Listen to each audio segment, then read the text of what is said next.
ఇది ప్రజాస్వామ్యమా? ఇదేనా ప్రజాస్వామ్యం?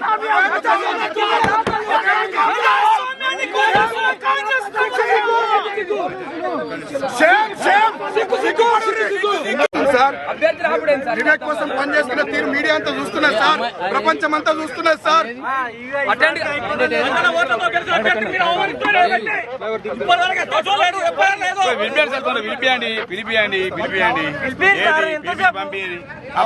కానీ నడవండి నడవండి మంచిది ఆసిఫ్ సాబ్, అన్ని జనం చూస్తున్నారు, ప్రజలు చూస్తున్నారు. మంత్రి అనేటానికి సిగ్గుండాలి. మంత్రి అనేటానికి చేస్తాం సార్, బరాబర్ చేస్తాం. కామెంట్స్ కాదు, ఇంకా సీరియస్ గా చేస్తాం రాను రాను మంత్రి మీద.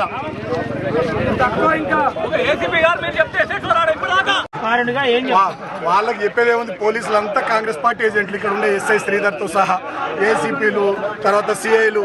సరే మా టైం కాదు ఇప్పుడు, కాంగ్రెస్ టైం, మా టైం వస్తుంది. నా ఏజ్ 42, ఇంకా 30-35 ఏళ్ళు ఈ ఏరియాలో రాజకీయాలు చేస్తే ప్రజల జీవితంలో ఉంటా. మా టైం వస్తుంది, చూసుకుందాం. జై తెలంగాణ.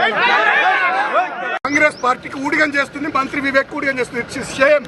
నేను 10 ఏళ్ళు గవర్నమెంట్ నడిపిన, 5 ఏళ్ళు ఎంపీ, 5 ఏళ్ళు ఎమ్మెల్యే, గవర్నమెంట్ విప్పు.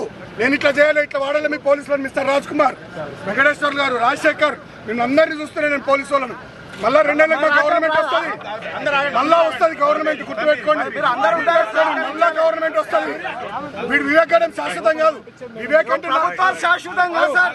వివేక్ అంటే నేను కూడా పర్సనల్ గా నేను రెస్పెక్ట్ ఇస్తా. మంత్రిగా ఆయన చేస్తున్న రచకం కరెక్ట్ కాదు. చెన్నూరులో 11 వచ్చినాయి కాంగ్రెస్ కు, నేను డిస్టర్బ్ చేస్తున్నాను. 18లో, ఇక్కడ 22లో మాకు 14 వచ్చినాయి. Why is disturbing? డెమోక్రసీ ఉన్నట్ట సచ్చినట్ట. మీరు కూడా ఇంతకుముందు మా గవర్నమెంట్ డ్యూటీలు చేసిన పోలీసు వాళ్ళు. ఇంత దుర్మార్గమైంది పోయి పోలీసు వాళ్ళు. మీరు కూడా మరి కాంగ్రెస్ బట్టలు వేసుకున్నారు. కొంచెం సరే